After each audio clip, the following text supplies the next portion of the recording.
नमस्कार दोस्तों, स्वागत है आपका इस नए वीडियो में। तो दोस्तों इस वीडियो में हम डिस्कस करेंगे जो पंजाब गवर्नमेंट के द्वारा पंजाब वैट के लिए वन टाइम सेटलमेंट स्कीम निकाली गई है, तो उसके बारे में हम डिस्कस करेंगे। तो उसकी नोटिफिकेशन यहाँ पे आ गई है, तो इस नोटिफिकेशन को हम रीड करेंगे। तो यहाँ पे आप देख सकते हो कि पंजाब गवर्नमेंट ने अपनी पावर को एक्सरसाइज करते हुए अंडर सेक्शन 29A में अपनी पावर को एक्सरसाइज किया है और वन टाइम सेटलमेंट स्कीम यहाँ पे नोटिफाई की है। ये स्कीम को हम देखते हैं तो ये स्कीम जो है पूरे पंजाब के ऊपर एप्लीकेबल होती है और ये स्कीम 15 नवंबर 2023 से स्टार्ट हो जाएगी। और ये स्कीम का बेनिफिट उन्हीं लोगों को मिलेगा जिनकी असेसमेंट जो है 31 मार्च 2023 से पहले पहले कंप्लीट हो चुकी है और उनकी जो डिमांड है वो 1 करोड़ रुपये से नीचे है। और इस स्कीम का बेनिफिट आप 31 मार्च 2024 से पहले पहले उठा सकते हो। इसी नोटिफिकेशन के अगर हम नीचे जाएंगे तो यहाँ पे हमें कुछ डेफिनेशन देखने को मिलती है, इनको हम स्किप करते हैं यहाँ पे और आगे देखते हैं। तो यहाँ पे हमें देखने को मिलता है point settlement of outstanding dues. तो यहाँ पे क्या प्रोसीजर रहेगा इस वन टाइम सेटलमेंट स्कीम का। जैसे मैंने आपको पिछली वीडियो में बताया था कि पहले भी पंजाब गवर्नमेंट ने 2 वन टाइम सेटलमेंट स्कीम निकाली थी 2 बार। तो जो उस टाइम प्रोसीजर था सेम प्रोसीजर इस बार भी फॉलो किया जाएगा। यहाँ पे 5 तरह के फॉर्म है OTS 1, 2, 3, 4, 5। तो सबसे पहले आप जो है अपनी एप्लीकेशन फाइल करोगे फॉर्म नंबर OTS 1 के थ्रू और उसके साथ आपने जो अपना टैक्स सेल्फ असेस्ड किया है उसकी भी पेमेंट की कॉपी आप साथ में दोगे। तो इस एप्लीकेशन को जब आप सबमिट कर देते हो तो उसके अगेंस्ट में उसकी एक्नॉलेजमेंट आपको ऑफिसर देगा फॉर्म नंबर OTS 2 के थ्रू। उसके बाद आपके फ़ोन की एग्जामिनेशन की जाएगी। अगर उसमें कोई भी डेफिशिएंसी मिलती है तो वो डेफिशिएंसी आपको फॉर्म नंबर OTS 3 के थ्रू आपको बताई जाएगी और उस डेफिशिएंसी को रिमूव करने के लिए आपको 15 दिन का समय दिया जाएगा। अगर आप उस डेफिशिएंसी को रिमूव कर देते हो तो आगे प्रोसीजर फॉलो किया जाएगा। अगर आप उस डेफिशिएंसी को रिमूव नहीं कर पाते तो आपकी एप्लीकेशन रिजेक्ट कर दी जाएगी। तो अगर आपका ऑफिसर सेटिस्फाई हो जाता है और आपकी या फिर आपने आपको जो डेफिशिएंसी इशू की गई थी वो आपने डेफिशिएंसी क्लियर कर दिया है तो उसके बाद ऑफिसर आपको ऑर्डर ऑफ सेटलमेंट इशू करेगा थ्रू फॉर्म नंबर OTS 4 के थ्रू। तो अगर ऑफिसर नहीं सेटिस्फाई हो पाता आपकी एप्लीकेशन या आपने जो डॉक्यूमेंट सबमिट किए हैं साथ में तो वो आपकी एप्लीकेशन को रिजेक्ट कर देगा थ्रू फॉर्म नंबर OTS 5 के थ्रू। यहाँ पे एक बहुत ही इंपॉर्टेंट पॉइंट है, अगर आपकी एप्लीकेशन रिजेक्ट हो जाती है तो जो आपने अमाउंट डिपॉजिट करवाई थी सबसे पहले आपने जो फॉर्म OTS 1 सबमिट किया था उसके साथ जो आपने अमाउंट डिपॉजिट करवाई थी वो अमाउंट जो है आपको रिफंड नहीं की जाएगी। उस अमाउंट को एडजस्ट कर लिया जाएगा जो टोटल डिमांड आपकी पेंडिंग है उसके साथ। इसके बाद यहाँ पे डिटेल में टर्म एंड कंडीशन यहाँ पे बताए गए हैं। तो सबसे पहले अगर बात करें तो यहाँ पे बताया गया है टाइम पीरियड कि कब से ये शुरू हो रही है।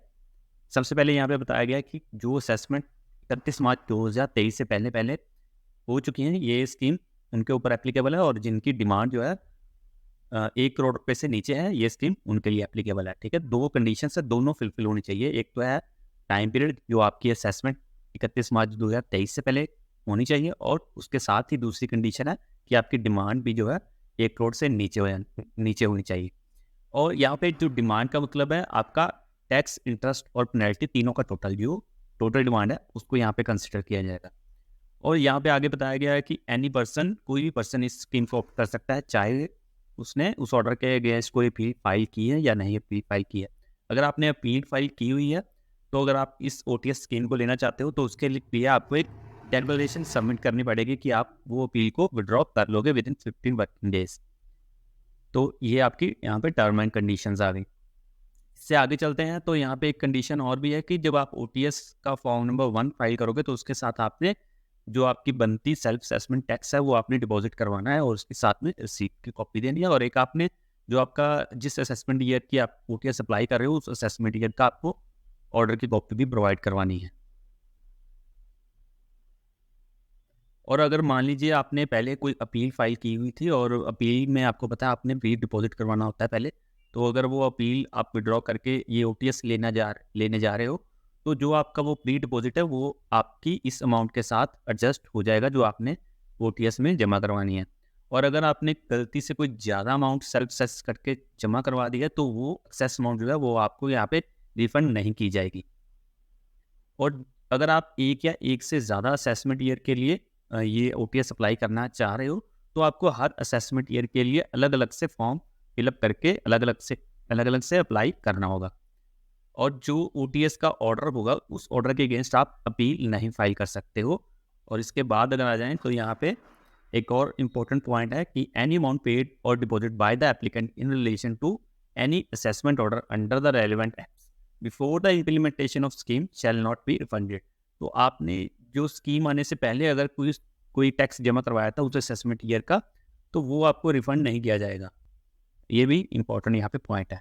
इसके बाद अगर आ जाएँ हम आगे, तो यहाँ पे हमें फॉर्म्स के फॉर्मेट दिए गए हैं। तो सबसे पहले हमारा फॉर्म नंबर OTS 1 है, जो हमें एप्लीकेशन है हमारी OTS स्कीम को लेने के लिए।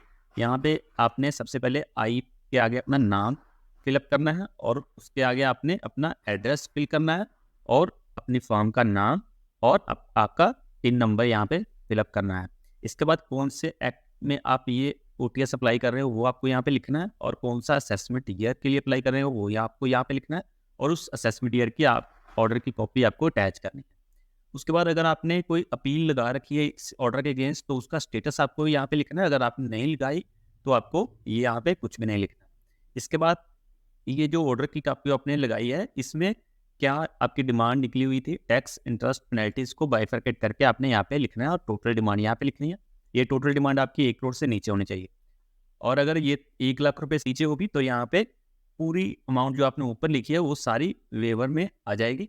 और अगर ये टोटल डिमांड आपकी 1 करोड़ से ऊपर होगी तो टैक्स का 50% आपको वेवर मिलेगा, इंटरेस्ट और पेनल्टी आपको 100% में वेवर मिल जाएगी। तो यहाँ पे वेवर की टोटल अमाउंट आ जाएगी। इसके बाद आपका बैलेंस आ जाएगा यहाँ पे, और यहाँ पे डी पॉइंट में जो आपने सेल्फ असेसमेंट की टैक्स की आपने डिपॉजिट करवाया है OTS 1 के फॉर्म के साथ, उसकी डिटेल आपको यहाँ पे फिलअप करनी है।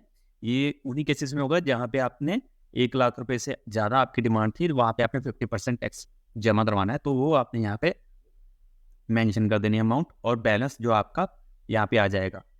इसके बाद आपने इसी फॉर्म में जो आपने टैक्स जमा करवाया है उसकी डिटेल आपको यहाँ पे फिलअप करनी है, और यहाँ पे लास्ट में आपको अपनी ऑथेंटिकेशन करनी है, अपना नाम लिखना है, अपने फॉर्म नेम, अपना टीन नंबर, डेट और सिग्नेचर यहाँ पे करने हैं। तो जब आप OTS 1 फिलअप कर देते हो और आप डिपार्टमेंट के पास इसको सबमिट करवाते हो, तो उसकी एक्नॉलेजमेंट आपको मिलेगी फॉर्म OTS 2 के थ्रू। तो यहाँ पे जो ऑफिसर है वो यहाँ पे आपका नाम लिखेगा, आपका टीन नंबर लिखेगा, एक्नॉलेजमेंट नंबर लिखेगा, डेट लिखेगा, और यहाँ पे आपकी एप्लीकेशन किस डेट को उसने रिसीव किया है, कौन से असेसमेंट ईयर के लिए रिसीव किया, और कौन से एक्ट के अंदर इसको उसने रिसीव किया है, वो यहाँ पे सारा मेंशन करेगा, और नीचे इसको ऑथेंटिकेट करके आपको एक्नॉलेजमेंट दे देगा। इसके बाद आपकी एप्लीकेशन को प्रोसेस किया जाएगा, और अगर उसमें कोई डेफिशिएंसी होगी तो वो डेफिशिएंसी आपको यहाँ पे बताई जाएगी फॉर्म नंबर OTS 3 के थ्रू, और इस तरह से उसको फिलअप किया जाएगा। यहाँ पे आपका नाम, टिन नंबर, आपका memo number, date, acknowledgement number जो आपका ओरिजिनल था OTS 2 का, और उसकी डेट, और उसके बाद आपका कौन सा असेसमेंट ईयर है और कौन सा एक्ट है। उसके बाद यहाँ पे डेफिशिएंसी लिखी होगी कि आपकी एप्लीकेशन में क्या डेफिशिएंसी है, और आपको 15 दिन का टाइम दिया जाएगा। उस टाइम से पहले आपको इसको ठीक करना है। और इसके बाद अगर आपका ऑफिसर आपसे सेटिस्फाई हो जाता है, यानी कि आपकी एप्लीकेशन में कोई डेफिशिएंसी नहीं है, तो आपको ऑर्डर ऑफ सेटलमेंट इशू कर दिया जाएगा। यहाँ पे आपका नाम, TIN number, acknowledgement number, date यहाँ पे सब मेंशन होगा, असेसमेंट ईयर मेंशन होगा, कौन सा एक्ट है वो मेंशन होगा, यहाँ पे मेंशन होगा आपकी टोटल डिमांड कितनी थी, और आपको कितना वेवर मिला है, और बैलेंस क्या है, और आपने क्या डिपॉजिट करवाया है। तो ये सब यहाँ पे मेंशन होगा, और नीचे इसको ऑथेंटिकेट किया जाएगा ऑफिसर के द्वारा, और आपको ऑर्डर की कॉपी दे दी जाएगी। और अगर आपकी एप्लीकेशन में कोई डेफिशिएंसी रहती है, या फिर ऑफिसर आपकी एप्लीकेशन के साथ सेटिस्फाई नहीं होता, तो आपकी एप्लीकेशन रिजेक्ट कर दी जाएगी फॉर्म नंबर OTS 5 के थ्रू। तो इस तरह से ये फॉर्म रहेगा, यहाँ पे रीज़न आपको बताया जाएगा कि क्यों आपकी एप्लीकेशन रिजेक्ट की गई है, और यहाँ पे ऑफिसर अपना साइन करेगा, इस एप्लीकेशन को ऑथेंटिकेट करेगा, और आपको ऑर्डर ऑफ रिजेक्शन दे दिया जाएगा अगर आपकी कोई डेफिशिएंसी रहती है। तो इस तरह से ये सारा OTS प्रोसीजर है। और वेवर की बात करें तो यहाँ पे मैंने आपको बताया ही था कि जो 1 लाख रुपए तक अगर आपकी टोटल डिमांड है, उसका आपको 100% टैक्स का, 100% पेनल्टी का, 100% इंटरेस्ट का वेवर है। अगर आपकी जो डिमांड है वो 1 लाख रुपए से ज़्यादा है, और 1 करोड़ रुपए तक है तो वहाँ भी आपको टैक्स का 50% ही वेवर है, बाकी पेनल्टी और इंटरेस्ट आपको 100% वेवर है। तो इट मीन्स आपको जो टैक्स का है उसका 50% आपको टैक्स जमा करवाना है। और ये जो कैलकुलेशन करनी है ये आपने ईच असेसमेंट ईयर के लिए सेपरेटली करनी है। मान लीजिए अगर आपने 5 ईयर के लिए अप्लाई करना है तो ये स्लैब आपको हर साल लगा के चेक करना है। तो ये था वन टाइम सेटलमेंट स्कीम जो पंजाब गवर्नमेंट ने इशू की है। अगर इस ओटीएस के रिलेटेड आपके मन में कोई भी डाउट है या आपके मन में कोई भी क्वेश्चन है तो वो आप इस वीडियो में हमसे पूछ सकते हैं कमेंट करके। इस वीडियो में इतना ही, बने रहिए हमारे साथ। नेक्स्ट वीडियो के लिए धन्यवाद।